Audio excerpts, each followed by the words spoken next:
Hello and welcome to Mornings with Ken Rosato. Today is Wednesday, February 25th, 2026. We will take your calls. 888-658-0234, 888-658-0234. In the Northeast, clouds, mid-40s in New Jersey, sunny upper 70s in LA. Here's meteorologist Mike Favetta's forecast. This weather is brought to you by Audio Nova, your hearing experts, serving all of New Jersey with 13 locations.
Now, we've had a little more snow for the Northeast. For those of you in New Jersey, New York, we've had about 2 to 3 more inches. So you're waking up to additional snowfall.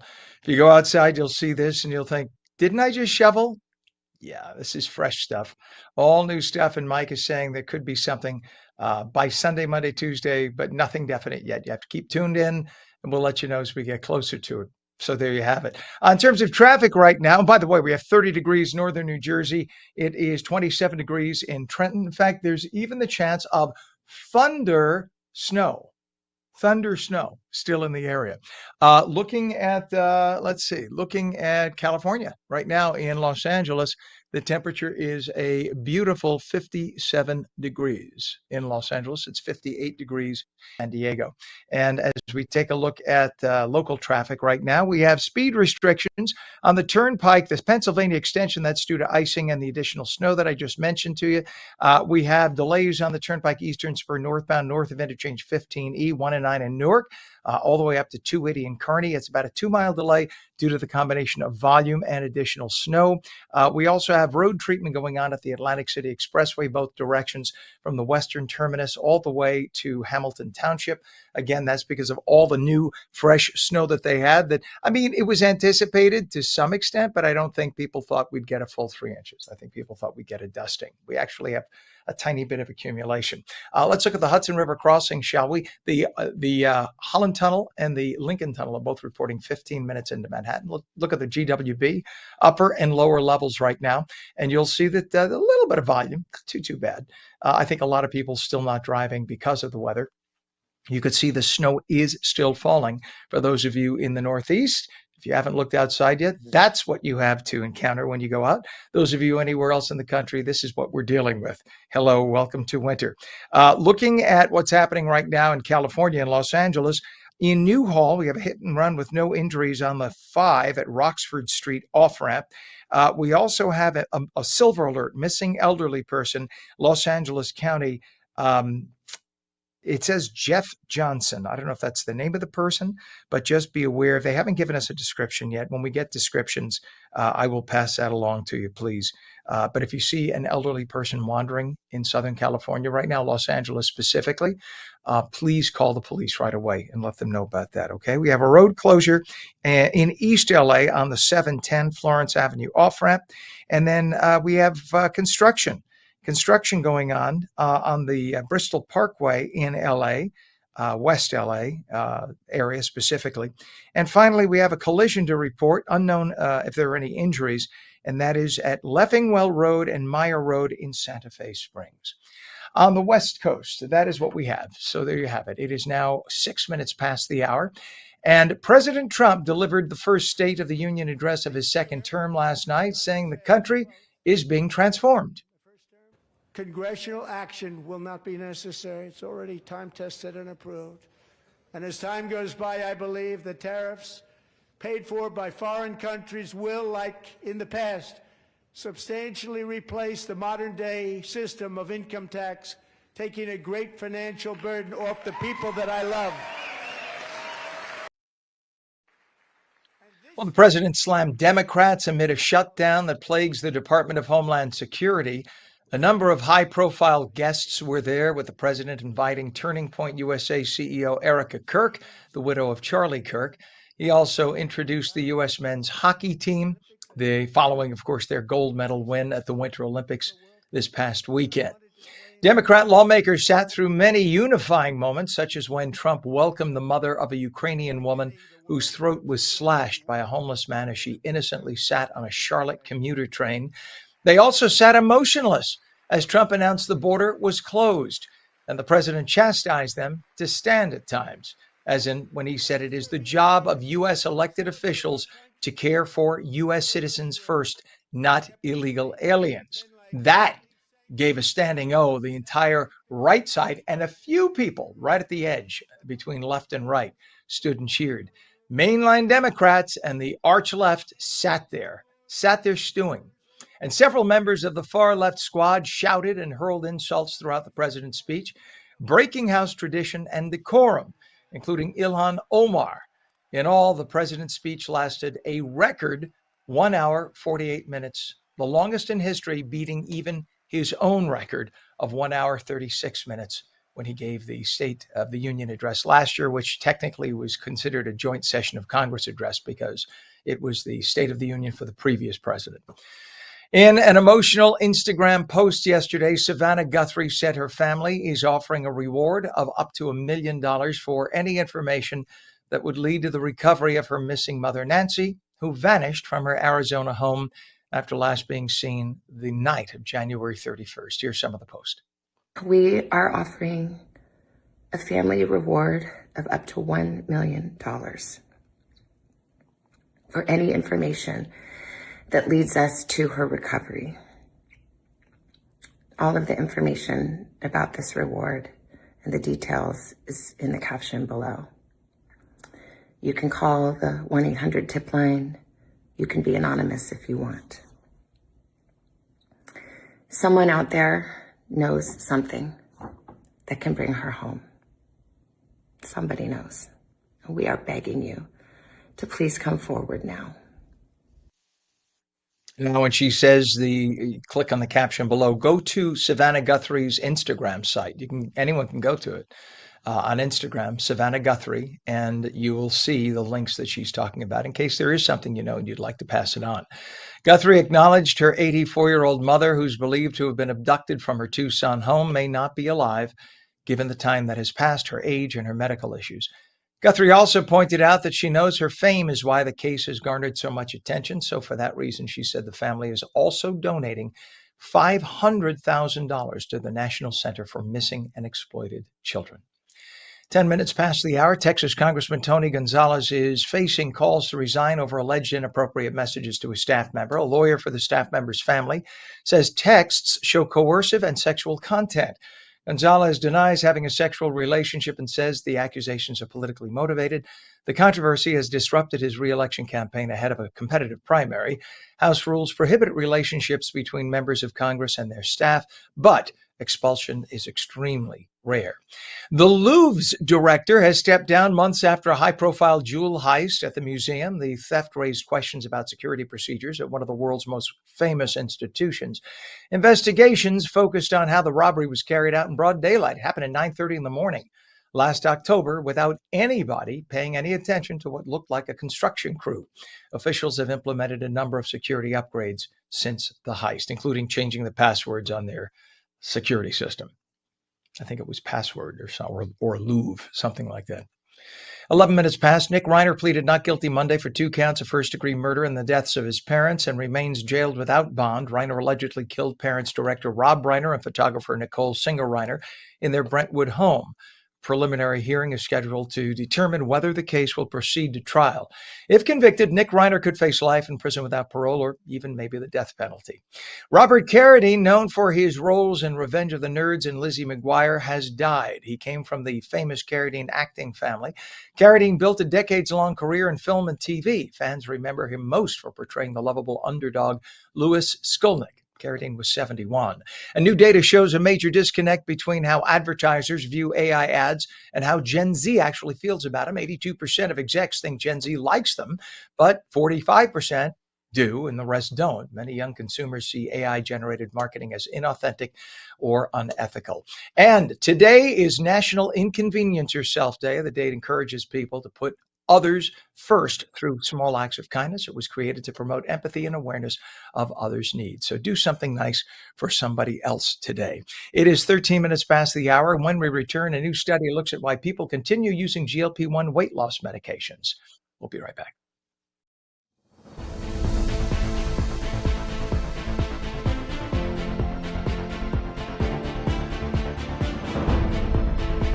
Play it like the New York Sirens. Live in the spotlight. Etch your name in lights. Embrace the noise. And when it calls you, turn it up. Get louder. Play it like they'll hear us everywhere. Because this is our team. New York Sirens. Play it big.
Welcome back to Mornings with Ken Rosato for your Wednesday. We're live in New York and New Jersey, and now we welcome Los Angeles and San Diego. 15 minutes past the hour. We'll take your calls at 888-658-0234,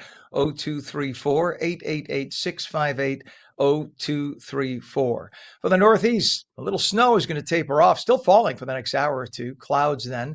Mid-40s in New Jersey, sunny upper 70s in Los Angeles. Here's meteorologist Mike Favetta's forecast. This weather is brought to you by Audio Nova, your hearing experts, serving all of New Jersey with 13 locations.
And in terms of temperatures first, 26 degrees northern New Jersey, 28 degrees in Trenton. It is still snowing. We have about 2 inches on the ground right now, New Jersey, New York, and we could get another inch or two before it's all over today.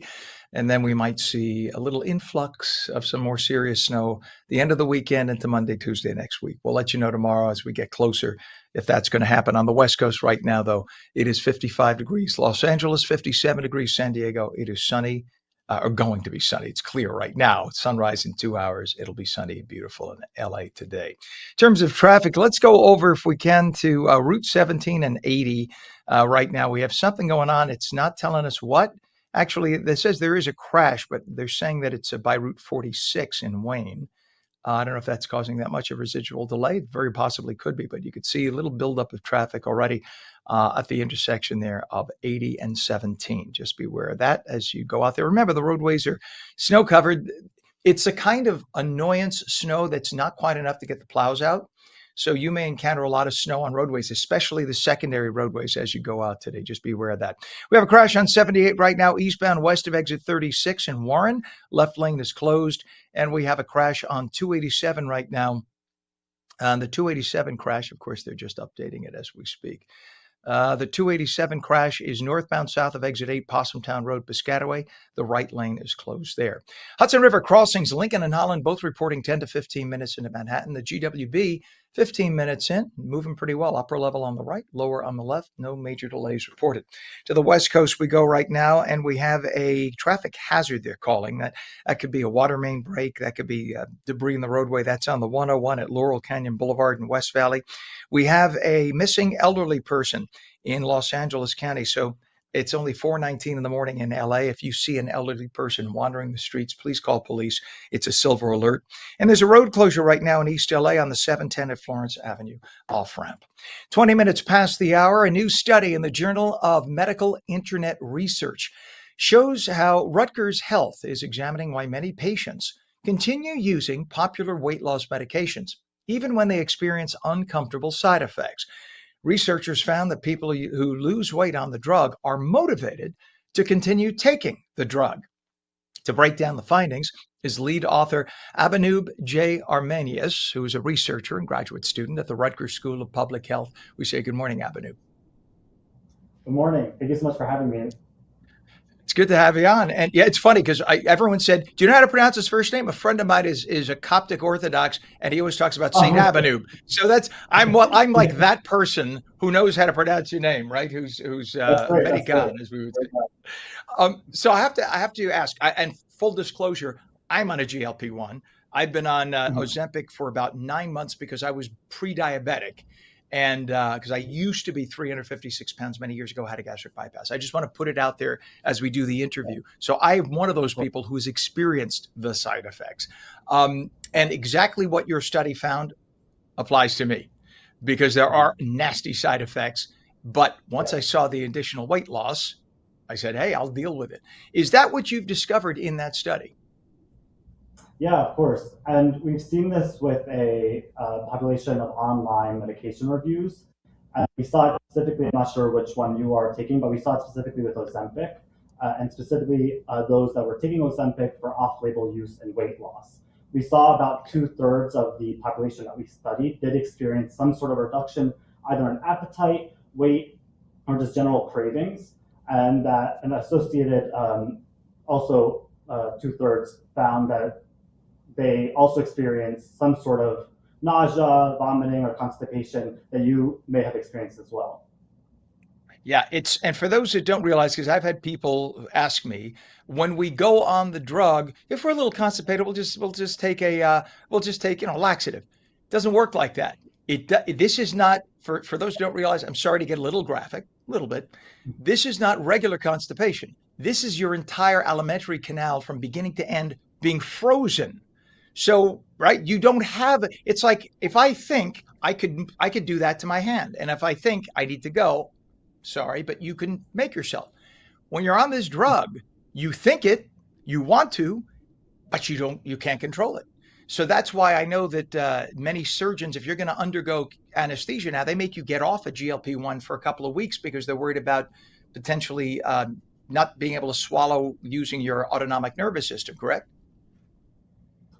Yeah, we've seen with Ozempic specifically, we've seen that individuals are reporting that it makes them feel full sooner, stay full for longer periods of time, and just overall reduce the hunger sensation that they may experience on a regular basis. And so that may be associated with, you know, the weight loss and the chronic weight management that individuals are looking for in this medication, in addition maybe to a potential type 2 diabetes indication or diagnosis that they may have. So here's a question that happened in this study. Is it strictly the side effect of the drug? In other words, it makes me nauseous, ergo I will eat less, ergo I will lose weight.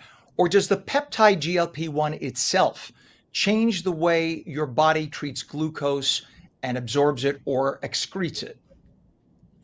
Yeah, so that's a little bit hard for us to investigate with our current study because we collected data at a single point in time. And so we're not able to assess predictors per se. We can understand what is strongly associated with the chronic weight management that individuals are looking for. We do, however, know that Ozempic, similarly to Wegovy, which are two semaglutides manufactured by Novo Nordisk, they, as I said, they make individuals feel full while also reducing overall hunger.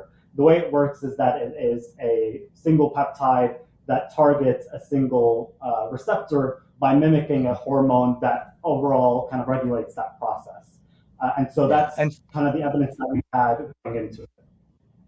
And for the record, yes, I'm actually on Ozempic. I'm on the baby dose, and I'm 6'3", and a big guy on the 0.5, 0.50, the 50 dose, which is the starter dose. It goes 50, 1.0, and then 2.0. I don't know how people get to 2.0 because at 0.5, I am never hungry. I force myself to have a certain amount of protein every day because I don't want the Ozempic face. I don't want the wasting. A lot of people get muscle wasting, and I exercise. You have to work out. You have to eat your protein. Too many people I know on Ozempic just don't eat, and then they end up gaunt. That's not healthy. That's just as unhealthy as being a little overweight, right? How many people were in this study, and how long did you conduct it?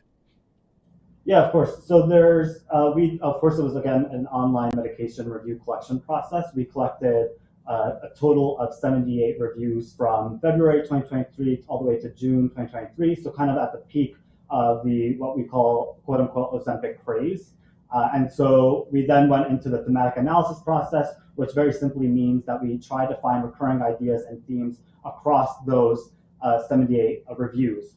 Our analytical sample consisted of mainly just 60 reviews because that's when we reached thematic saturation, which basically means we did not find any new information and there was no need to go further and analyze the rest of the sample.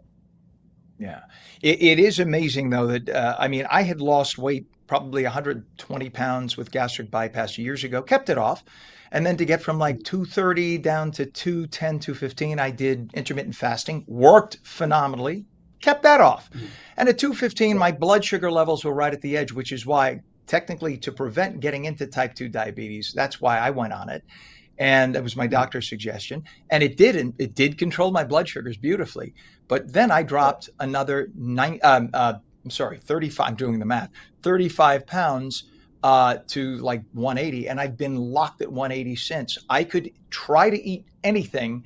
I will not gain an ounce as long as I'm on this. So are you finding that how much does it change the game? Because this was originally a type 2 diabetic drug that's now being prescribed probably 10 to 1 for weight loss. Yeah, and it's still being prescribed for type 2 diabetes. Ozempic is not FDA approved for chronic weight management. Its sister with Novo Nordisk, as I mentioned before, Wegovy, is approved for chronic weight management, and with that, there comes higher doses that are able to be, prescribed.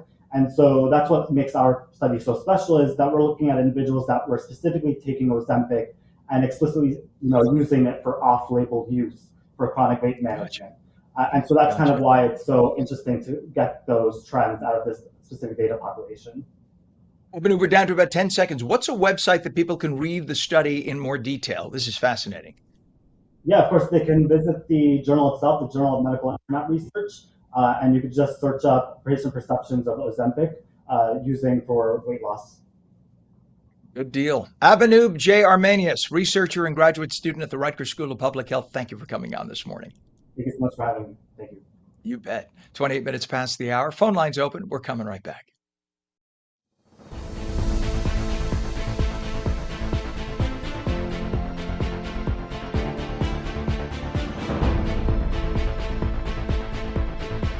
Play it like the New York Sirens. Live in the spotlight. Etch your name in lights. Embrace the noise. And when it calls you, turn it up. Get louder. Play it like they'll hear us everywhere. Because this is our team. New York Sirens. Play it big.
Morning, it's 30 minutes past the hour, Wednesday, February 25th, 2026. And welcome back to Mornings with Ken Rosato. We're live on the East Coast and the West Coast. Here's meteorologist Mike Favetta's forecast. This weather is brought to you by Audio Nova, your hearing experts, serving all of New Jersey with 13 locations.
All right. In terms of temperature, 30 degrees right now in northern New Jersey. It is 28 degrees in Trenton. Snow still falling lightly, 2 inches to 3 inches, depending on where you are on the ground right now. Could see another inch or so before it's all over in the next couple of hours. Then clouds today for the rest of the day in the New Jersey area, mid 40s. Los Angeles, pure sunshine, highs upper 70s. That's a very good thing. Let's take a look at traffic right now. Let's go over to 287 in the Northeast here in New Jersey. Right now on 287, you can see the flashing lights. We have a crash just south of Exit 8, Possumtown Road, Piscataway. The right lane of 3 lanes closed, and you could see why right there. That's been going on for about 20 to 30 minutes. That's probably going to get cleared in the next half hour. We'll keep you updated on that. Also, we have a crash on 18 northbound just south of Old Bridge Turnpike, and that is in East Brunswick. The right lane is closed there. Crash now reported, and this is on the Garden State Parkway at exit 116. And that is the local lane southbound, just south of 116, actually, the PNC Art Center in Homedale. Just be careful for that. Your Hudson River crossings, Lincoln Tunnel is now reporting 25 minutes in. Holland's 15 minutes in. GWB upper and lower levels, only 10 to 15. On the upper level, it's 15 to 20. Left side is the lower level, and that's just a little bit more volume. Each day, the volumes have been picking up since the storm in the beginning. Monday, Tuesday, of course, Monday, nobody was on the roads. Tuesday, some people came back. Today, you can see they're trying to make their way back, and that's causing the delays. Over to the West Coast right now, we have a traffic hazard reported, and that could be anything. That could be debris in the roadway. In West Valley at the 101 and Laurel Canyon Boulevard, there's a road closure in East LA at the 710 and Florence Avenue off-ramp, and we have a missing elderly person in Los Angeles County. So it's only 4:34 in the morning in LA. If you happen to see an elderly person walking around looking a little aimless, please call police immediately. That's a silver alert. Want to help those folks out. 34 minutes past the hour. Sure, the weather has been awful, but that gives us lots of reasons to look forward to spring. And if you're the type of person who likes to fix up the house each spring, you need to start planning now. The 36th annual New Jersey Home and Garden Show runs from this Friday to Sunday at the New Jersey Convention and Exposition Center in Edison, featuring nearly 200 home industry experts. There'll be contractors, interior designers, landscapers, kitchen designers, HVAC technicians, and more. Eric Udler is the producer of the show. He joins us this morning to talk about it. Good morning to you, Eric. Good morning. Well, it's when we talk about a home show and it's snowing outside, I'm so happy about the home show because it reminds me that nicer weather is coming. And even if we kvetch about the fact that we're up on a ladder and fixing a tile on the roof or something, it's still better, I think, than dealing with the cold and the snow. So it's nice to look forward to this. I'm very glad you're having the home show. So how much has this show grown over the years? It keeps growing, Ken, year after year. And I think we're in the perfect time right now after the past few days. We all have cabin fever. We've been locked inside. We can't get out. And we're starting to think, what's my next home improvement? How do I want to improve my home, inside or outside? And I think being at home gives us that opportunity to start thinking, what's next? What's on the horizon? It's interesting that 36 years ago, when I was only one, 36 years ago when the show started, there wasn't an HGTV. There weren't a lot of like PBS specials on how to fix up things, etc. So I'm guessing a lot of people relied on professional contractors to do the bigger jobs. Since the advent of the home fix-up shows and TV networks, are you finding a growth in the amount of do-it-yourselfers? DIY is huge, and everybody wants to know how to do it and can they do it. And look, you can just go to Google or YouTube and ask anything, and it'll tell you how to do it. But I don't know, maybe I'm unique, but I don't think I am. I think, when I want to improve my home, I want it to look good. And certain things I just won't attempt. And the ability to go to a home show and talk to industry experts and get their advice, they'll tell you. They'll say, hey, you can do this part yourself. You can do that part yourself. But if you want to get it done and you want to get it done fast, we've got over 200 contractors at the New Jersey Home and Garden Show that are eager for new business. And they're waiting and they're looking for people. And the best part is it's cabin fever. We're ready. I mean, I've been locked in the house for 3 straight days. I just got out today. And I'm thinking to myself, okay, this is what I need to do. My garage, it's a little too cramped up. Can I hire an organizer to help me build shelves and make it better? Now, could I do it myself, Ken? Absolutely. Would I want to do it myself? No chance. So with 200 contractors there, first of all, talk about some of the contractors. What types of contractors will you have there? We have everything for inside and outside your home. And I mean, let's start with the basics. Everybody wants a new kitchen.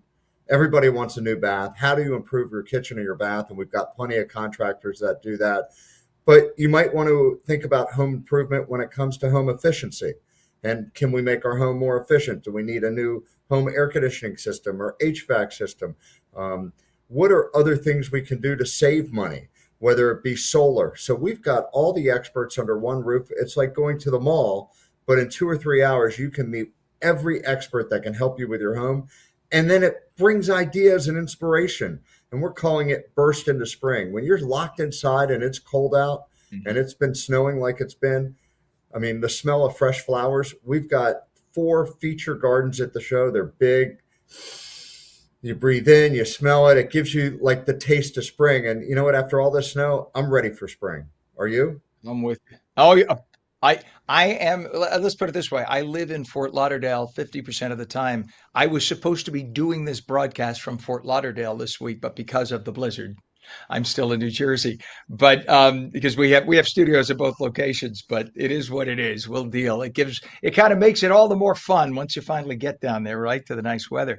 I'm that guy who actually will tackle the bigger project because I find it a challenge. And I try to use YouTube University and HGTV, et cetera, as opposed to just paint. I hate painting, yet I'm sure there are people who love it, like my contractors that I've used. I asked my painting contractor, he said, I love to paint. I love the smell of paint. I think it's clean. It just makes a whole new room. I look at him and think, here's all my paint. Go, have at it. It's all yours. So you find different people. The nice thing is you have contractors there who I'm sure people can ask advice of or hire outright, correct? Absolutely. These are industry experts and they're willing to do the work. They're willing to guide you in how to do the work. But most of all, from a consumer's perspective, a homeowner's perspective, is where do you get those ideas? Where do you get that inspiration? And you can go online and it's great. I mean, you can go online, there's everything. You can find anything you want online. But when you want to vet different contractors and figure out who you want to work with, whether you have that personal connection or not, that's what's important to me. I want to make sure I work with a guy that realizes that, if he wants to come at 7 a.m, that he can come to my house as early as 7 a.m to get started. But if you're a late riser, maybe you want to find somebody that's going to do work later in the day, or you're not able to be home during a renovation. So you want to have it so they work on their own. You have to have that trust with a contractor. And there's no better way to get the trust than going online, but also meeting in person and talking to people face to face. That's the beauty of a home show, is you get to meet people face to face that can help you improve your home. And Eric, one thing I love about a home show is you find new products and new techniques that you didn't even know existed. I mean, I remember when the flat, I think it's a Lutron, when the flat light plates first came out, that to me was the most exciting thing in the world. I found that at a home show years ago. So there are things you find at home shows you would never know existed. New roofing techniques, right? There are sprays that they could spray on your roof that for $5,000 will extend the life of your roof a few years. Not every roof, but certain roofs. As opposed to having to spend 30 grand and redo your whole roof. But you wouldn't know that unless you go to a home show and talk to a professional. And that's one of the things I love about events, especially home shows, is you go find that back corner of the show and you see a little 10 by 10 booth and you've got that industry expert that came up with the latest and the greatest idea, and they're just out there marketing it. They're just trying to talk to consumers and get feedback. One of the big buzzwords we're all hearing about is how do we save money? How can we be more efficient? Affordability is talked about every day all over the news. But how can I save money on my electric bill? What can I do to improve the efficiency of my home, whether it be solar energy or insulation? And we've got all those experts under one roof that can answer your questions. And to your point, you can find that little needle in a haystack product or service that, hey, I need this. Well, how do I get it? I didn't know about this. These aren't people that have a big budget that can advertise. These are people that are entrepreneurs. Eric, I got to cut you only because we're down to 10 seconds. What's a website for tickets or more info? NewJerseyHomeShow.com. All the details on there. Buy tickets online. You'll avoid lines at the door. That's the way to do it. 36th Annual New Jersey Home and Garden Show. It's this Friday to Sunday, New Jersey Convention and Exposition Center, Edison. Show producer Eric Adler, thank you for coming on this morning. I'll see you at the show. Thanks for having us. You have a great day. Thank you. 43 minutes past the hour. When we come back, the Fashionistas in. I'm Ken Rosato. You're watching Mornings on ONNJ East Coast, on LACA West Coast. Come right back.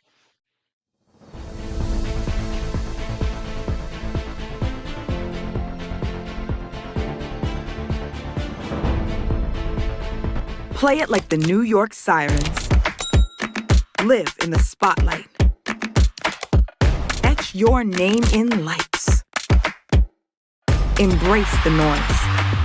And when it calls you, turn it up. Get louder. Play it like they'll hear us everywhere. Because this is our team. New York Sirens. Play it big.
Welcome back to Mornings with Ken Rosato. At 45 minutes past the hour, we will take your calls at 888-658-0234.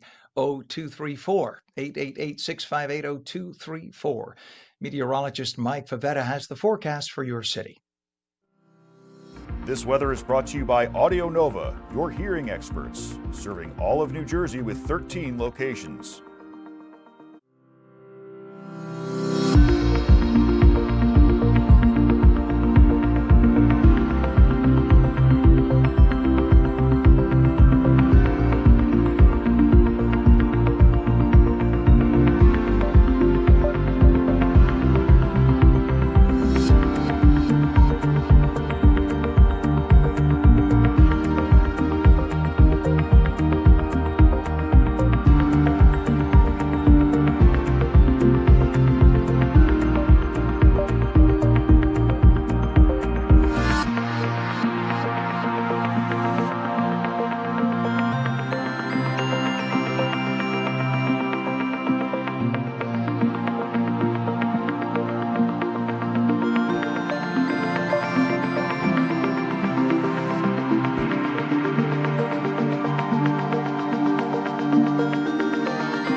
All right, in terms of temperatures, 31 degrees right now, northern New Jersey. We have 28 degrees in Trenton.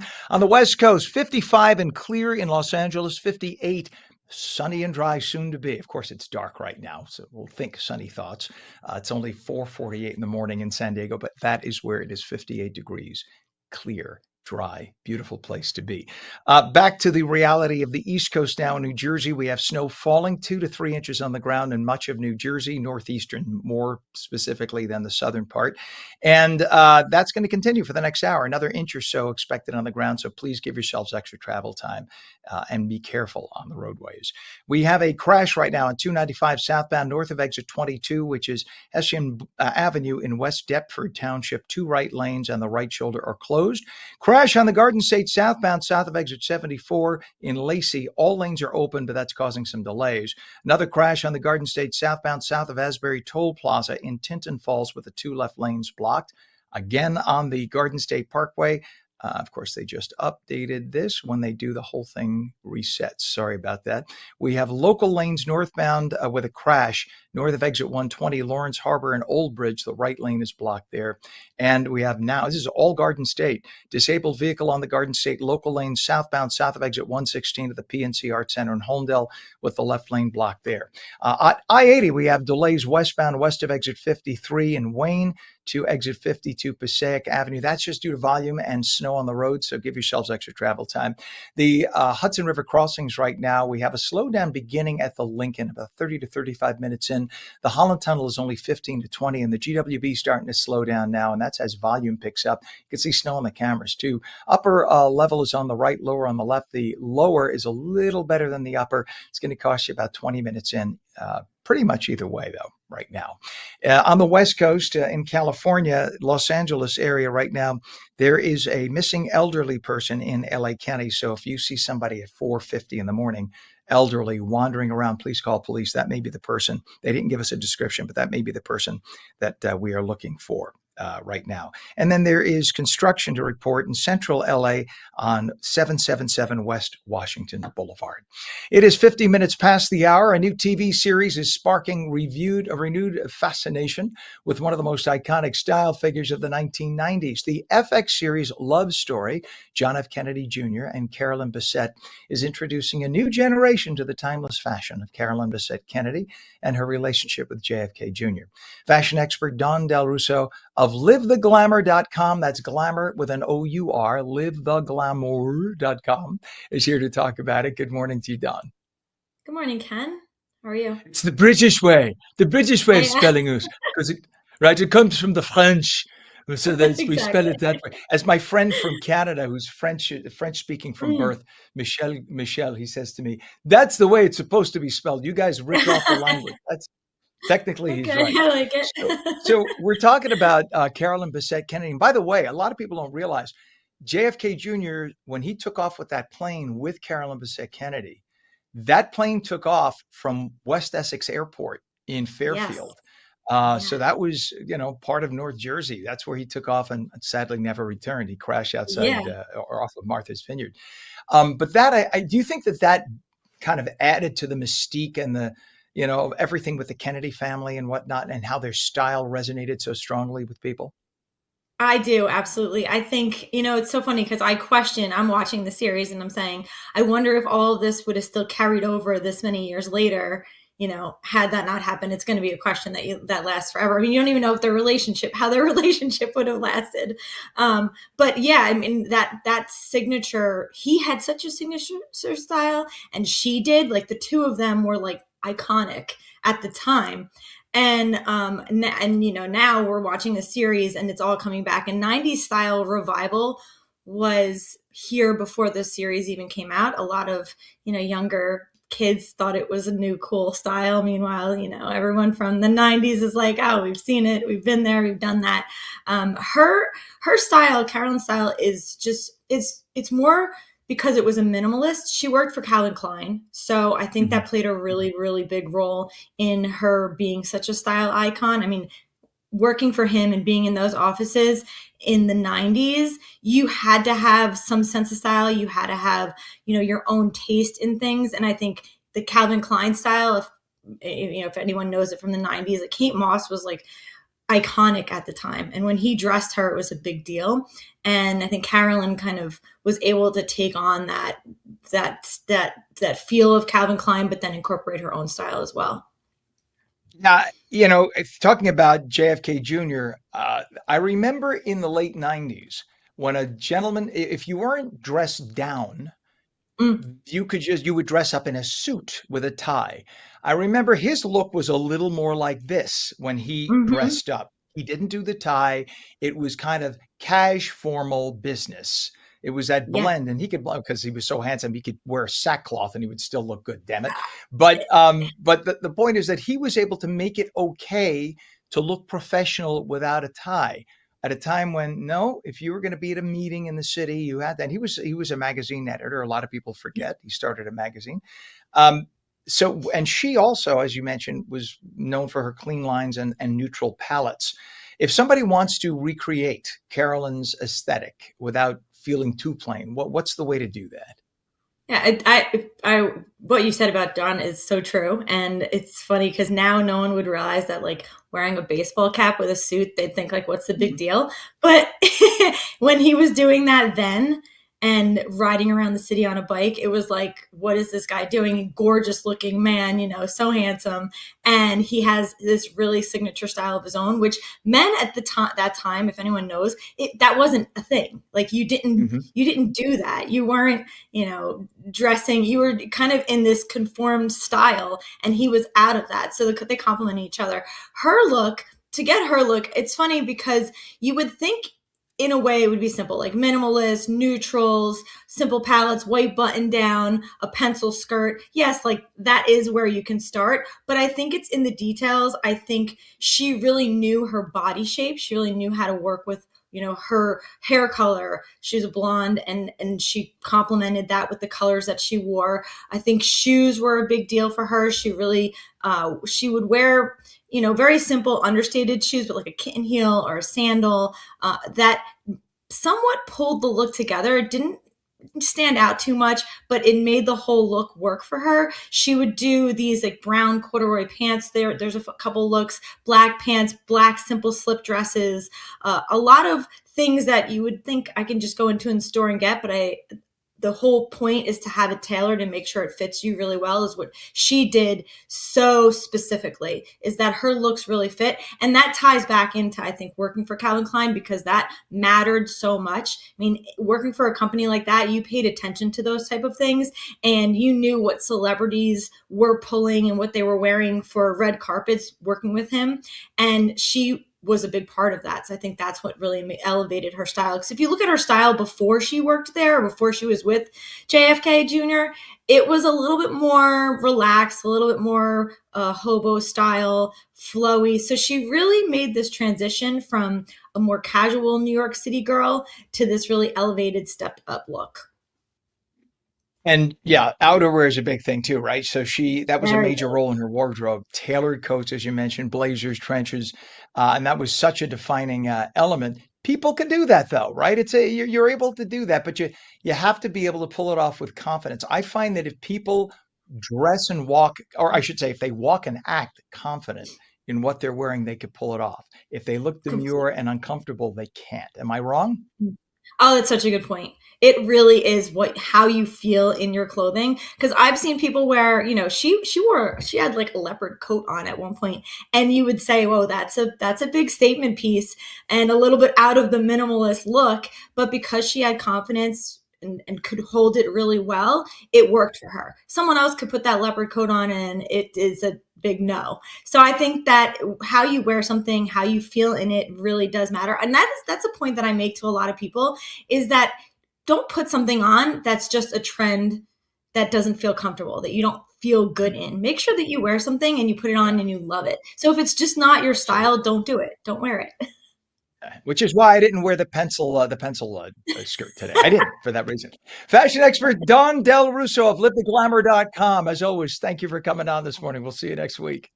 Thanks, Ken. See you next week. All right. And for those of you watching on LACA on the West Coast, stay tuned for your local news. On New Jersey, we will be back with live local news, weather, opinion, and traffic. Don't go away.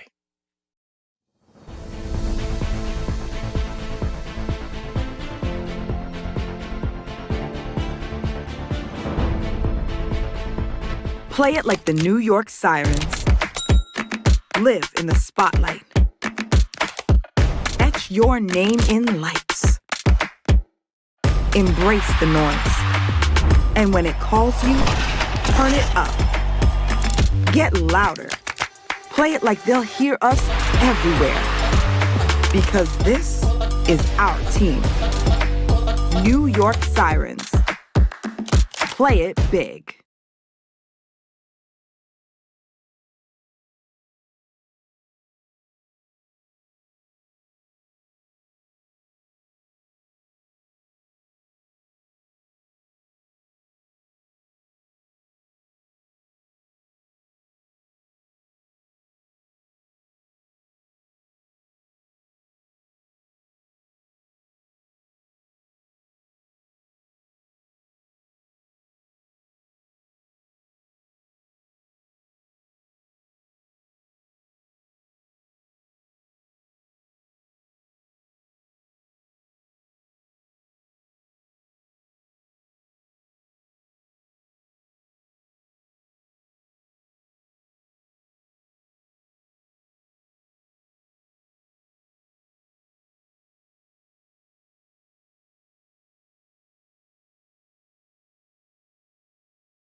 Morning, it's 8 a.m., Wednesday, February 25th, 2026. Welcome to On New Jersey Mornings. I'm Ken Rosato. We will take calls at 888-658-0234, 888-658-0234. We still have a little snow falling this morning. It started a couple of hours ago, about 2 inches on the ground in much of New Jersey. We're going to get another inch or two before it tapers off and makes way for cloudy skies today. Highs up to the mid-40s, then maybe a shower or a flurry tonight. Time to check meteorologist Mike Favetta's full Garden State forecast. This weather is brought to you by Audio Nova, your hearing experts, serving all of New Jersey with 13 locations.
All right. In terms of temperatures, 25 degrees northern New Jersey right now. In Trenton, 28 degrees.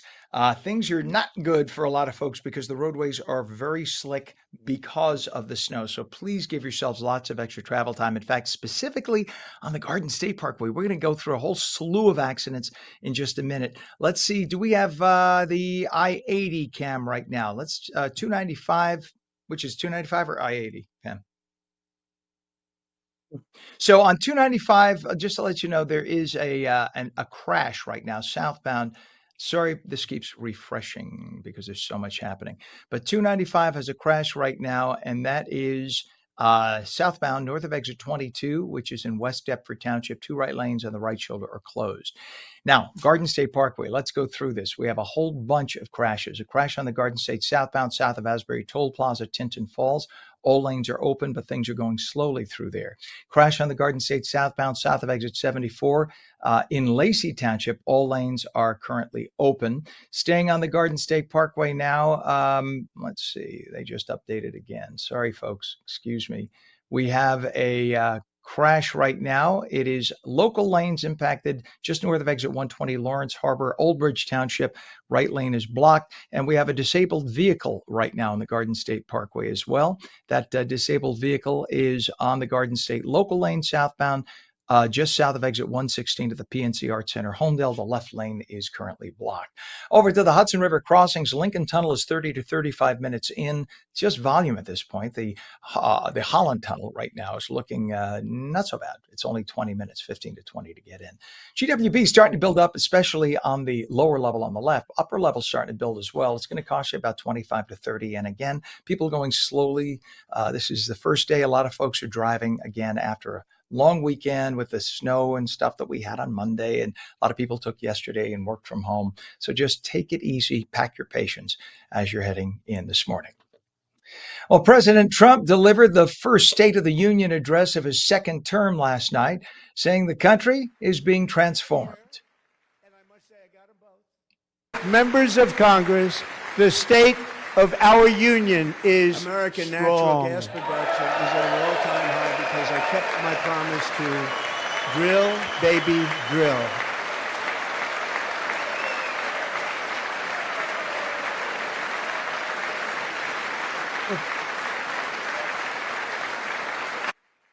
President slammed Democrats amid a shutdown that plagues the Department of Homeland Security. A number of high-profile guests were there, with the president inviting Turning Point USA CEO Erica Kirk, of course, the widow of Charlie Kirk. He also introduced the U.S. men's hockey team gold medal winners at the Winter Olympics this past weekend.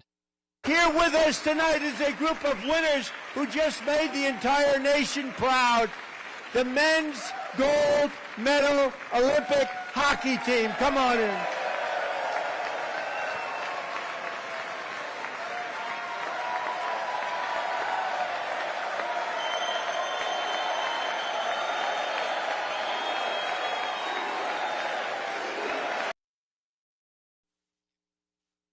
Now, Democrat lawmakers did stand through part of that. They cheered. It was nice to see a moment of unity between Democrats and Republicans, which we have not seen much of in the last few years. But the Democrats stood cheering for the hockey team. And by the way, the women's Olympic hockey team, they will be coming to the White House to be honored as well. They didn't want to come to the State of the Union. I think they felt it might have been a political statement, even though both parties are represented there. But they will be honored by the president at the White House, which is nice to see. But there were moments, many moments that Democrat lawmakers did sit through, many unifying moments, such as when President Trump welcomed the mother of a Ukrainian woman whose throat was slashed by a homeless man as she innocently sat on a Charlotte commuter train. Why wouldn't you clap for that woman? That's not political.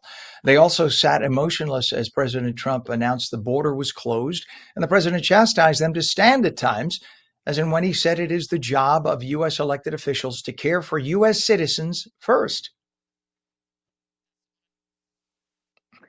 Well, several members of the far left squad shouted and hurled insults through the president's speech, breaking House tradition and decorum. Remember, there was a case about 10 years ago, actually, under President Obama, when there was a Republican who shouted out to President Obama very inappropriately, "You lie."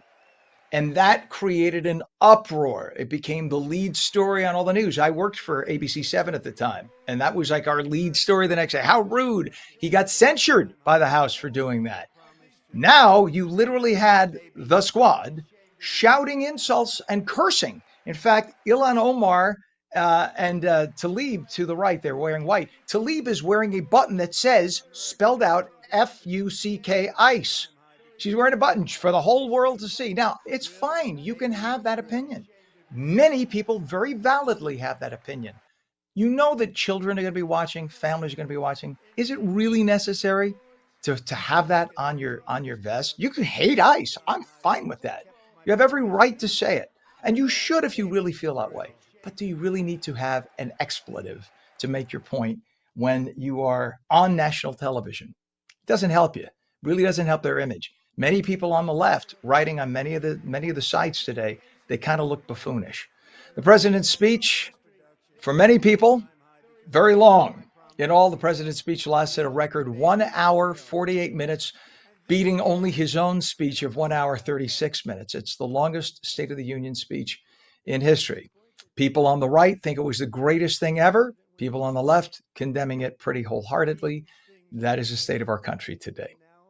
8:09 right now, the Trump administration has filed a federal lawsuit against New Jersey, challenging Governor Mikey Sherrill's executive order that limits ICE from making arrests in non-public areas of state property and using state property for immigration enforcement actions.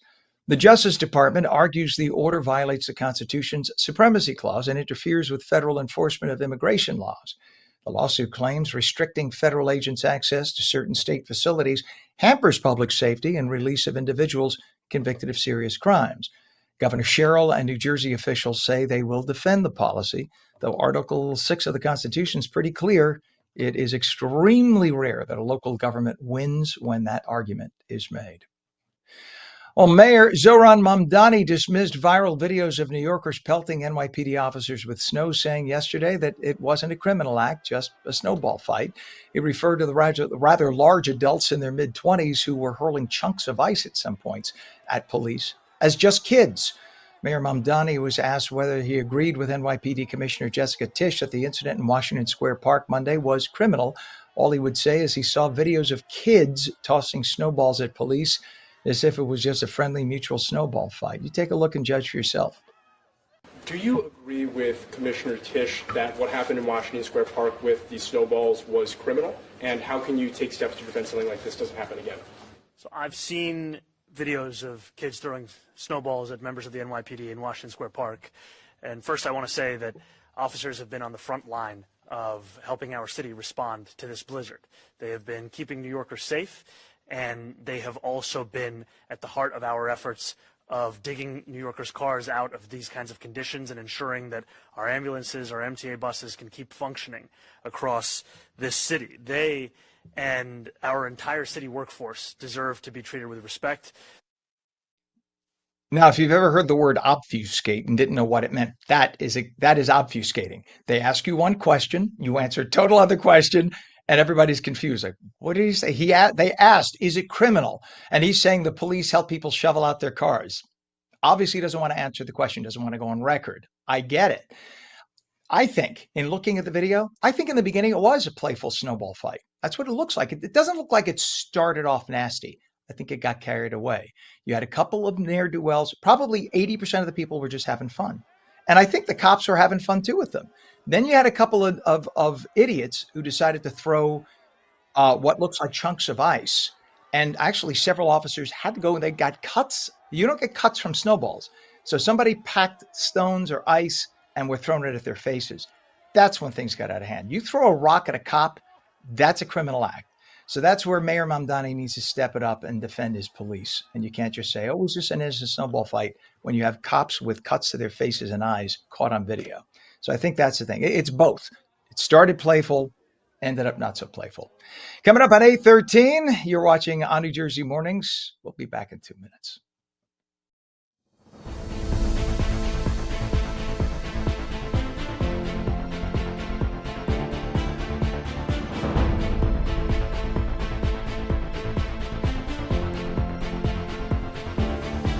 Play it like the New York Sirens.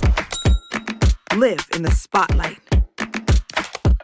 Etch your name in lights. Embrace the noise. And when it calls you, turn it up. Get louder. Play it like they'll hear us everywhere. Because this is our team. New York Sirens. Play it big.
Welcome back to On New Jersey Mornings. I'm Ken Rosato at 8:15. We'll take your calls at 888-658-0234. 888-658-0234. Did you watch the State of the Union yesterday? Do you have any comments about it? Hate it? Love it? Have no opinion?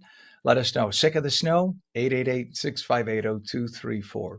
By the way, any snow this morning is going to taper off and make way for cloudy skies today.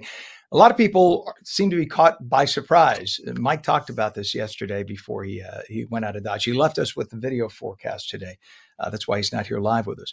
But he did say that we'd have a couple inches of snow, and that's what we have. We woke up to about 2 to 3 inches, maybe another inch or so before it's all said and done in the next couple of hours. Highs today, mid-40s with clouds, maybe a shower or flurry tonight. Right now to meteorologist Mike Favetta's forecast. This weather is brought to you by Audio Nova, your hearing experts, serving all of New Jersey with 13 locations.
In terms of temperature right now, we have 27 degrees northern New Jersey, 29 in Trenton. We have 29 degrees also in Cape May and 26 degrees in Vineland.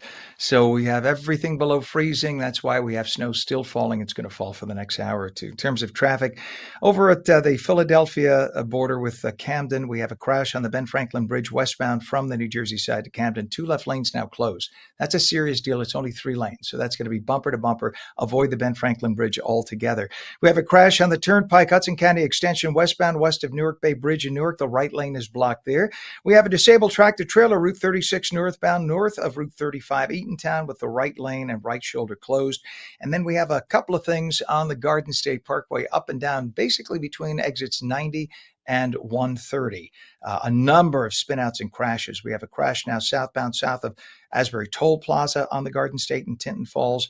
All lanes open there, but that's a bit of a slowdown. Crash now on the Garden State, and this is local lanes northbound, north of exit 120, Lawrence Harbor and Old Bridge.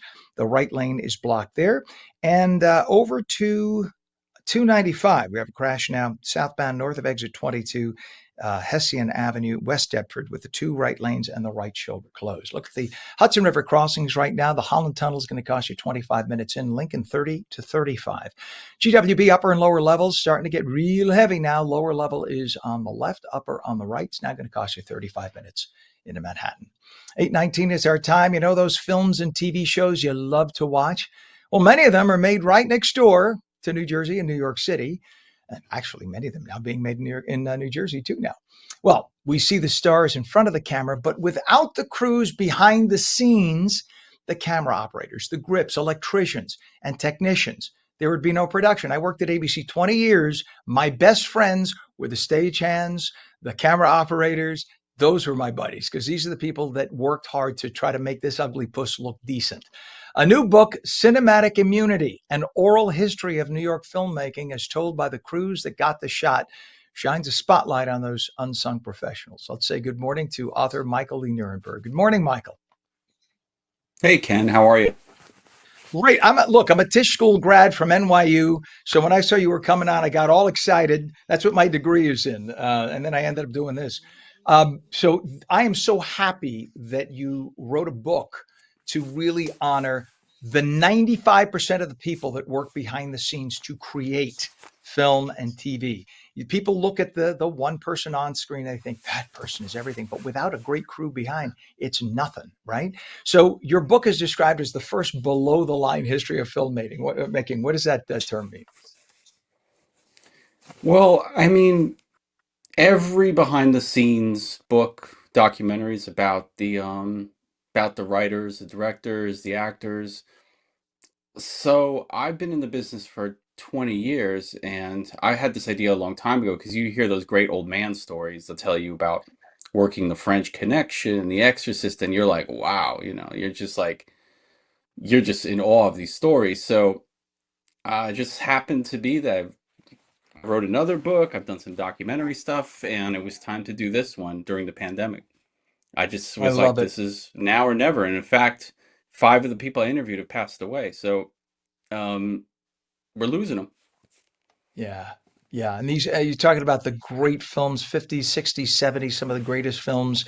Anyone interested in film, those are the great classics that you want to know the behind the scenes. You want to know what really happened on the set of The Exorcist. Were there creepy things that happened? You can only get that stuff from the people who were setting up at 4 a.m, right? Who saw creepy things happening and things like that. Now, these stories were passed down informally. So what was it like tracking down the behind the scenes people and getting those stories? Was it difficult or were they very eager to share? It was tough. I mean, you run the range of people. These are not public people. And I think many people trusted me because I'm inside. Often, some people were standoffish. Some people refused to talk to me after years of courting them. So it really ran the range. Some people really wanted to talk. I couldn't stop them. Some people I interviewed 5 times. Some people I interviewed once for 30 minutes and didn't work out. You really get, when you talk to this many people, in this case, I talked to over 150 people. So it really runs the range. What are a few that really stand out? Like, what are a few of the stories that you said, "Whoa, I had no idea that happened"? Is there one or two that you could share?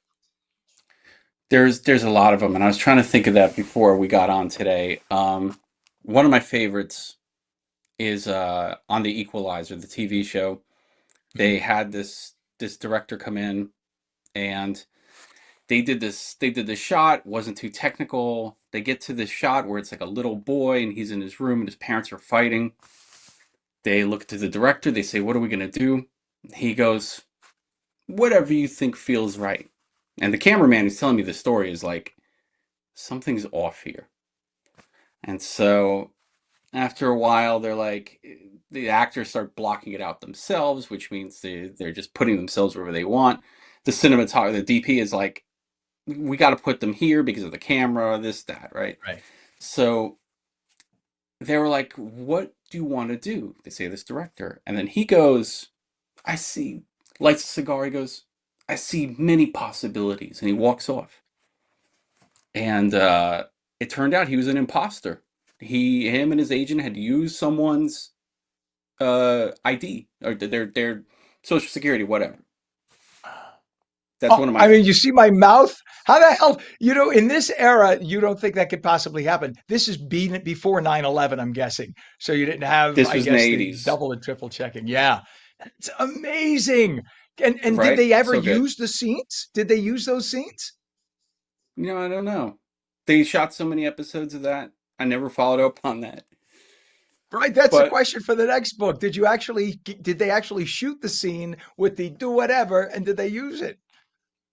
I think what happened was when they caught wind of it, the way it was told to me, the guy Alec Hirschfeld who told me, he said that the editor on that episode was given a director card and then he was brought in to finish it because he Oh my understood about God. blocking, Sure. whatever. That would never happen today because a lot of vetting has to happen before you can come in and direct a TV show. Sure. And for people who don't understand blocking, so I don't know, do they still do this? You make a storyboard, right? And you show what each scene should look like in a block. That's what we used to call it, right? I remember freshman year at NYU Film School. And you have to set the lights in a certain way, right? For where the characters are going to be. So it's not like Well, you yeah, can just walk out there and stand. blocking more simply means just the actions in front of the camera. So, you know, I'm going to sit here, you're going to stand over there, where everyone's going to be. So that way the camera, the director of photography knows where to put the cameras, where to put the lights. It's a little bit of a ballet that has to happen. Right. And because But this is that's one of, rehearsed, so right? This is why it's so amazing yeah, for a director to say, just do whatever. That's why clearly not a real director. I'm shocked that people didn't catch on even sooner when he said, do whatever you want. I'd love that. Now your book yeah. touches on everything from union politics to dangerous shooting locations. What does that reveal about how scrappy and collaborative productions here in New York had to be? It was a lot less corporate. So there wasn't a lot of oversight. So a production manager was given a budget from a studio and they were sent off to go shoot. They were like, "Here's how many days you got, here's how many," and they put a budget together and they'd go film it. And there wasn't a whole lot of oversight. Today, there's a lot of oversight. It's a lot of money at stake. There was a lot of money then, but for some reason, people just did it. They just shot it. They didn't make such a big deal of it. Yeah. I think for at least television, there was an audience. Today, there's just not, except for like streaming on Netflix. It's hard. The networks are all dying on the vine. It just isn't there anymore. It's good to see once in a while when you have those blockbuster films, but so many of them just flop because people they're addicted to that. That's the thing, sadly. Film is so amazing. I'm so glad you documented this.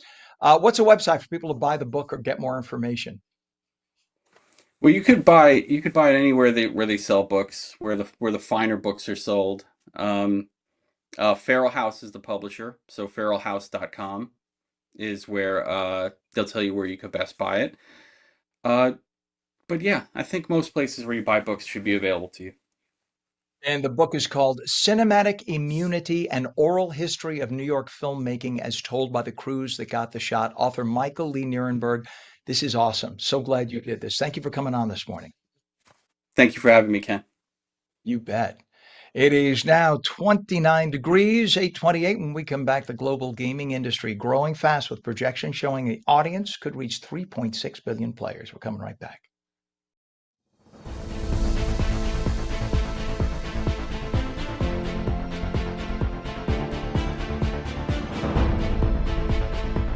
Play it like the New York Sirens. Live in the spotlight. Etch your name in lights.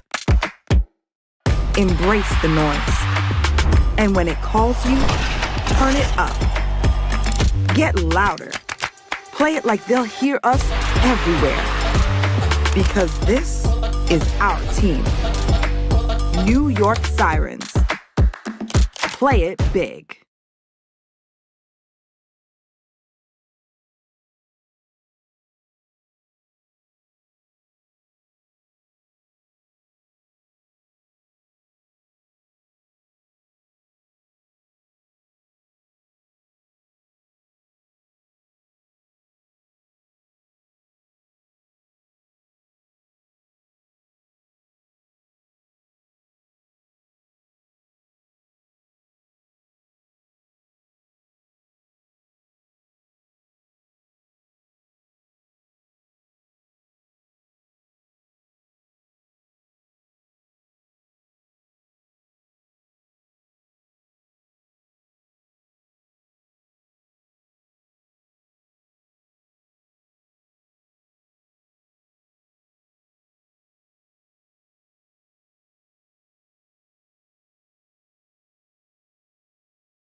Good morning. It is Wednesday, February 25th, 2026, 29 degrees now, 8:30. I'm Ken Rosato. Welcome back to On New Jersey Mornings.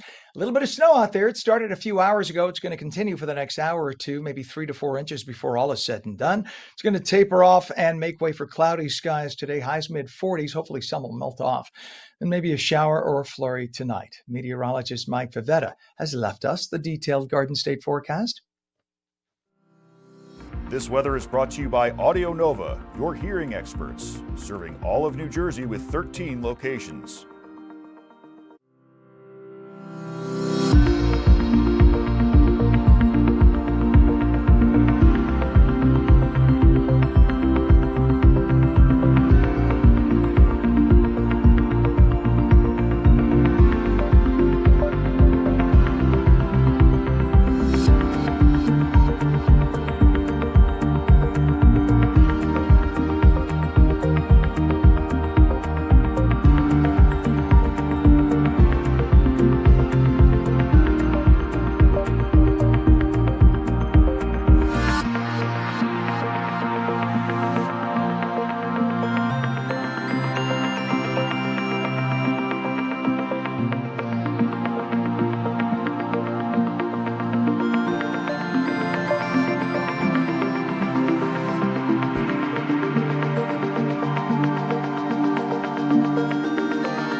we have 30 degrees right now, northern New Jersey. In Trenton, it is 29 degrees also in Cape May, and 27 degrees in Vineland, inland, a little bit colder.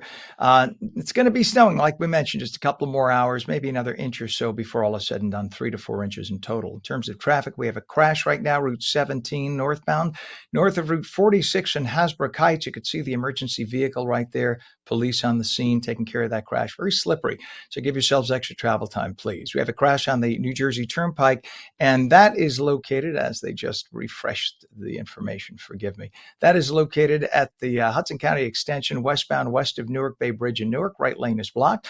Crash on 295 southbound north of exit 22, which is Hessian Avenue, West Deptford Township. 2 right lanes and the right shoulder are blocked.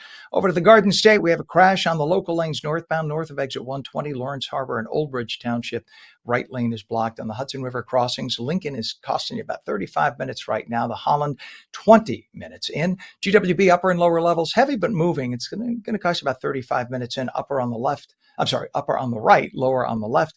And again, that is just volume right now. No crashes or anything to report, but you can see it is still snowing out, so the roadways are slippery. 834, the global gaming industry is continuing to grow at an exponential pace, with projections showing the audience could reach 3.6 billion players worldwide in the coming year, and revenues nearing $190 billion. At the same time, shifts in how and where people spend their money and reshaping how games are developed is occurring right now. Joining us now is Chris Hewish, who is president of Exola. We say good morning, Chris. And when are you going to hire me as your public spokesperson? I'll do this for you. Not that you need it. Call after this, Ken. We're ready. You let me know. Hey, let's not even waste time. Let's do it right here. Chris, what is driving this massive growth for the industry? And it is probably bigger than any other industry on earth. It absolutely is, Ken. So video games are an enormous industry, larger than film, television combined, music. And really what's driving it is a number of factors. Interactive entertainment is just fun, first and foremost, but we've had a real proliferation around the world of mobile devices, which have been very, very instrumental in putting powerful gaming machines in everybody's hands, combined with the fact that we have young, mobile, tech-savvy populations around the world, especially in fast-growing markets like the Middle East and Africa, which are growing at over 12% year over year. So you combine all of this and you have a very active population who has access to devices that can play games, and it's a great recipe. And the amazing thing is, a young person, whatever, older person, could spend some time doing this, picking up headphones and talking to somebody across the planet and playing against that person. You never know who you're going to be playing against. I mean, that's fun, right? You never know. I'm thinking back to the late 1990s, early 2000s, when this was sort of in its infancy. And I remember working with a photographer. I was in South Florida. I was a news anchor there, and I worked with a photographer on a story. And he looked exhausted. I said, "What's up?" He said, "I was in a gaming competition till 3 a.m. and then I came to work." And right away I thought, what are you in mommy's basement playing with the, whatever. That was then. That is not the case today. The image that we had of the guy with the ripped t-shirt, unshaven in mommy's basement, that is not the case today, right? Gamers have they're all over the socioeconomic scale. They're male and they're female, right? What is the ratio? Aren't there a lot of women and younger women as well? Yes, gaming? You are correct, Ken. So video games really are crossing all demographics now. It used to be predominantly male, and now it is really about 50-50. So there's a pretty equal distribution. And what is allowing that are all of the different types of games. So while you have both an equal distribution between male and female playing games, the competitive games still over-index a little bit towards male, more around 78%. Casual puzzle games conversely index more female, but it really doesn't matter. It brings everybody together, and your anecdote is fantastic. Games now are being played in these competitive games in front of audiences in arenas of tens of thousands of people with millions of people watching online. They have also become incredible tools for people to stay connected. We now see a lot of people that grew up like you and I playing games at a younger age, have moved around the world, but remain in touch with their friends by hopping online and playing with them a few times a week. You know, my father-in-law, who unfortunately just passed a few months ago, was a heavy gamer. He was a CPA. This guy, a total professional, and he actually played not with a gaming system, but with a PC. So he had like one of the giant custom built PCs, and he had the FiOS connection. So he and the headphones. And when he locked himself in a room, you just literally did not go near him. But this is a serious professional, worked for the IRS for 30 years as a CPA. So just to give you an idea, I mean, you don't need, but for people who don't realize, these are professionals and non. And that's the beautiful part about it. It's sort of like the big equalizer, isn't it? It really is, and that is part of the growth, where there is something for everybody of any age, any demographic from all over the world, whether people want to play games on their own or connect socially with their friends. But it really is the great equalizer, because once you get into a game, it's all about what you're playing, how you're acting and interacting with people, less so about who you are or what your status is. Chris, with the advent of AI, how many of the games are now literally being coded and created or developed in extent by AI versus humans? Do you have AI created games now? We're close. This is a very hot button, excuse me, a hot button issue within the industry. And the Game Developer Conference just released a report, 2026 State of the Industry, and they took a deep dive into AI. And it really is a divisive topic. You have the majority of game companies are using AI to some degree now to develop games. We don't quite have, AI making a game completely from scratch that is commercially viable, but it is certainly part of the workflows, and it's causing a lot of debate within game companies. You have on the business and the corporate and management side, people that have fully embraced AI and are using it for their day-to-day workflows, for planning, for ideation, all of that. On the creative side, you're still getting some resistance. It's being embedded into workflows, but there's still resistance among the workforce, amongst designers and artists who are really concerned about the ethical use of AI. Yeah, I work when I'm not here doing this show, I work for iHeartRadio, and iHeartRadio's big push is always live. And what they mean by that is because many people in the radio industry, they're now using AI voices. You don't realize, no, when I say you, many don't realize it. They're hearing a voice on the radio. In many cases, depending on the station, that's fake. It's a sample of some random voice that they create, sound like you're listening to such and such. It's all fake. It's unbelievable. But on iHeartRadio, they emphasize they will not do that. They're using real people. It may not always be live. The real person may have tracked it, but it is a real human being, not a computer, because of the ethical reasons. Now, there's also a potential policy shift tied to the settlement involving Google and Epic Games. How could changes to App Store rules impact developers and consumers? Ken, I think this really is the defining topic of the next 5 to 10 years of the industry. We've had an industry that since the days of retail, game developers have been reliant upon gatekeepers, whether it was big box stores like Walmart or the app stores, like the Apple App Store or Google Play Store. But they've always required these gatekeepers to help distribute their games. That has become problematic, where the value proposition just does not warrant the high cost of giving up 30% of your revenue to go through one of these platforms. Now we're seeing companies that are really taking a look at how do they architect full control of their business, where these platforms are just one part of it, and they're able to connect directly with their players by building their own direct channels and their own architecture. So I really think that's a big part of the next 5 to 10 years. And cases like what's happening with Epic and Google and Epic and Apple really open the door to broadening and building a much more sustainable business model for the games industry. Yeah. Chris Hewish, president of Exola. Let me know when you're going to hire me. I'll be there, my friend. I'll be your biggest evangelist. Believe me. Thank you so much for coming on again this morning. We love having you on. Come back again, please. Thank you, Ken. Looking forward to it.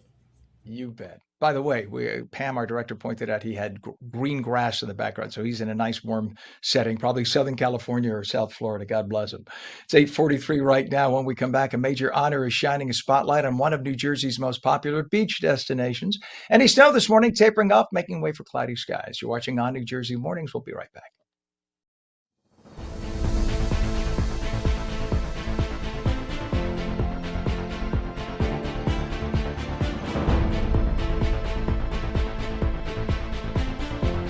Play it like the New York Sirens. Live in the spotlight. Etch your name in lights.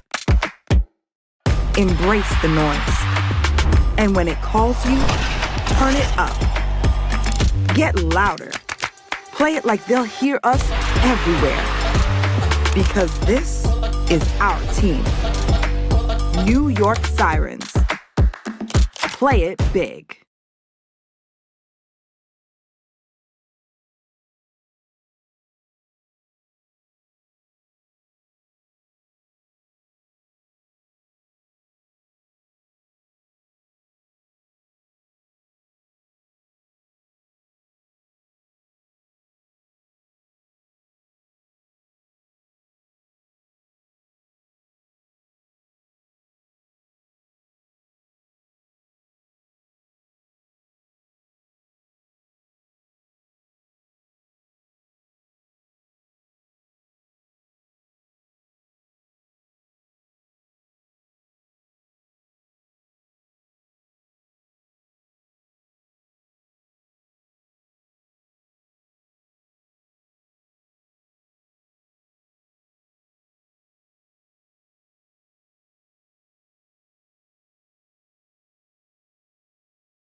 Welcome back to On New Jersey Mornings. I'm Ken Rosato at 8:45. We'll take your calls at 888-658-0234. Any snow this morning that is still falling, and it is in many parts of New Jersey, will taper off and make way for cloudy skies today. Total of about 2 to 4 inches, depending on where you are. Highs today up to the mid-40s. Hopefully some melting will take place. There may be a shower or a flurry tonight. Right to meteorologist Mike Favetta's Garden State forecast. This weather is brought to you by Audio Nova, your hearing experts, serving all of New Jersey with 13 locations.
So again, any snow that is falling right now will stop in the next hour or two, and we'll have a total of 2 to 4 inches throughout New Jersey. Mike is physically off today. He's updating those maps remotely for today and tomorrow as he is on vacation. Good for Mike, and good that he can enjoy that. We have a temperature of 29 degrees northern New Jersey, 30 in Trenton. It's 30 degrees Cape May, and 27 degrees now in Vineland. In terms of some accidents we have to report, we start out on 295. We have a crash on 295 southbound north of exit 22, Hessian Avenue West, Deptford. 2 right lanes of the 3 lanes on the right shoulder closed just beyond that scene at the top, so you could see a little bit of a slowdown as volume builds as they make their way up to that scene. We have a crash on the New Jersey Turnpike, Hudson County Extension westbound, just west of Newark Bay Bridge in Newark. The right lane is blocked. And we have a crash right now on Route 17. This is northbound, north of Route 46, Hasbrook Heights. All lanes open. You could see the emergency vehicle on the scene there. It's causing a massive delay, just a little bit of a slowdown through there. And that's good that folks are slowing down with the slippery roadways. If you're making your way out, definitely give yourselves extra travel time. The Hudson River crossings, the Holland Tunnel right now is going to cost you 20 minutes in. Lincoln Tunnel is 25 to 30, and GWB upper and lower levels starting to get really slow right now. Upper level is on the right, lower is on the left. Either way, it's going to be about 35 minutes in. 8:49 is our time. A major honor is shining a spotlight on one of New Jersey's most popular beach destinations. Yes, think beach on a snowy day. The Wildwoods has received the 2025 New Jersey Tourism Excellence Award for marketing with its Welcome to the Wildwoods campaign. Ben Rose is the Director of Marketing and Public Relations. We say good morning, Ben. Good morning, Ken. Thanks for having me. Well, you bet, and congratulations on the recognition. That's a big deal. What was it like for you and your team to get that? Well, it was very exciting. We were at the New Jersey Conference on Tourism in Atlantic City, and the awards are announced at lunchtime at the luncheon. And of course, we were called, and we got the marketing award, which was very exciting for all of us. And it's exciting for the staff and also our agency, A, B, and C, to get that award. And what was behind the Welcome to the Wildwoods campaign? Who devised it? How was that devised? Well, the Wildwoods, the campaign really depicts the destination as a destination for everyone, and everyone is welcome. Whatever you're looking for in a vacation destination is all right here on one 5-mile island, so there's no need to go anywhere else. So whatever you're looking for in a family vacation, the Wildwoods have it right here, and we're welcoming everyone from very singles and empty nesters down to families and working class families. The Wildwood truly is a destination for everyone, and everyone's welcome. And it's, it's funny, coming from the New York City area, whenever we would refer to that area, we would say, I'm going down to Wildwood, singular. Yeah. Why is it called the Wild Woods? Please explain to folks who are not from. Well, it's one 5-mile island, but there are 3 municipalities on the island. There's Wildwood Crest in the far southern end, North Wildwood in the far northern end, and in the middle is the city of Wildwood. So we refer to it collectively as the Wildwoods. For people who have never been, it is just wide open, beautiful, expansive beach. It's one of the most beautiful stretches of sand in the entire state, I think, unless you're talking maybe going down to Cape May. It is just a beautiful thing it's a jewel for New Jersey, and so much fun too. And the iconic beach sign really stood out a lot. So why was that such a powerful symbol to promote the destination? Well, it's really the first thing you see when you come over the bridge onto the island. That is the Welcome to the Wildwood sign. And it is that theme is carried throughout the entire island with beach ball bollards and iconic electronic signs that welcome everybody to come in. And you mentioned the beach. We did win the award for the best beach in New Jersey in the USA Today 10 Best Awards. And that beach is probably the largest beach on the East Coast. And it's that fine sugar sand. So it's just an absolute beautiful beach. And it's free. There are no beach tags required to go on our beach. Yeah, it's so big, there's plenty of room for everybody. That's the nice thing about it. I mean, Yeah. people always ask, I live part-time in Fort Lauderdale, and the beaches are always free there. It's just you have to pay for parking, but the beaches themselves, you can just walk on. And part of the reason that I guess New Jersey towns charge is they maintain the beach, and oftentimes all the glommers from New York come down and glom onto the Jersey Shore beaches. And if you live in one of the little towns, you can't even get on your own beach.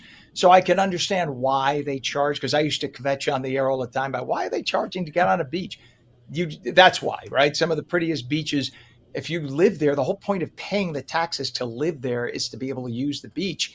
And if everybody's coming from out of town, you can't even get on your own beach. So I understand that.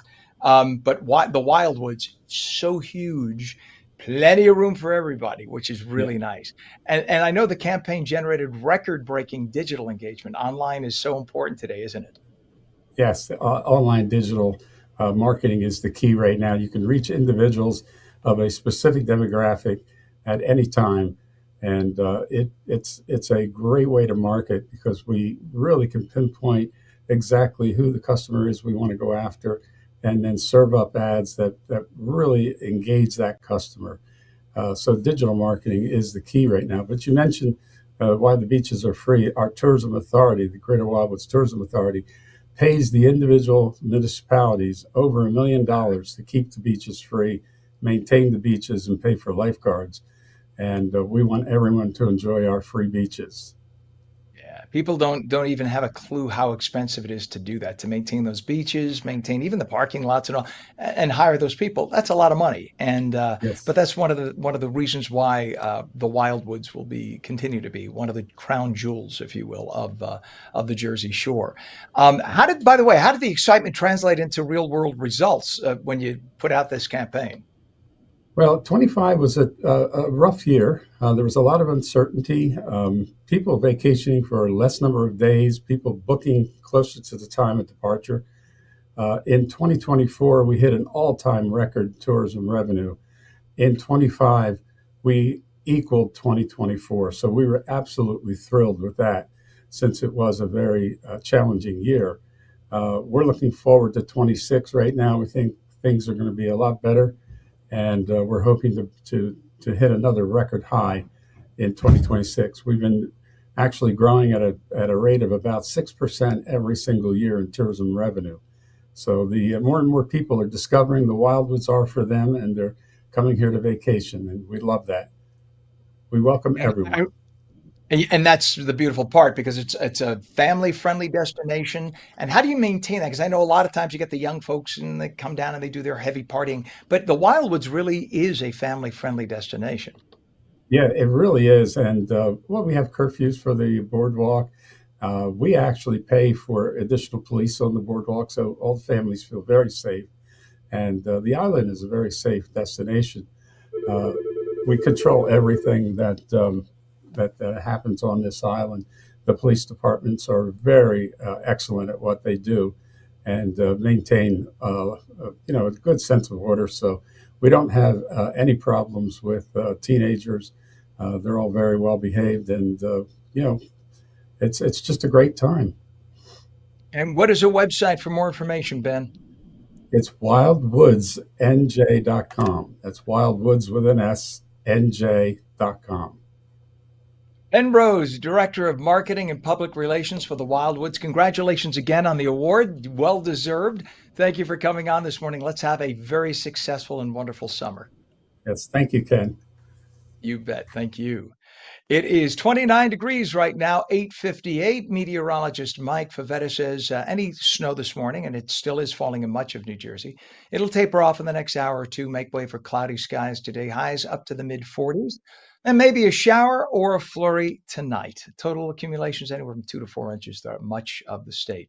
And that is on New Jersey Mornings for your Wednesday, February 25th, 2026. I'm Ken Rosato. Remember, you could stream us at onnj.com, onlaca.com for the West Coast, Roku, Fire TV, News on Samsung TV Plus, Apple TV, YouTube, Facebook, and X, and now stream live on Substack, Rumble, Twitch, and Local Now. We'll catch you again tomorrow morning at 7. Tell all your friends about us. Till then, have a great day.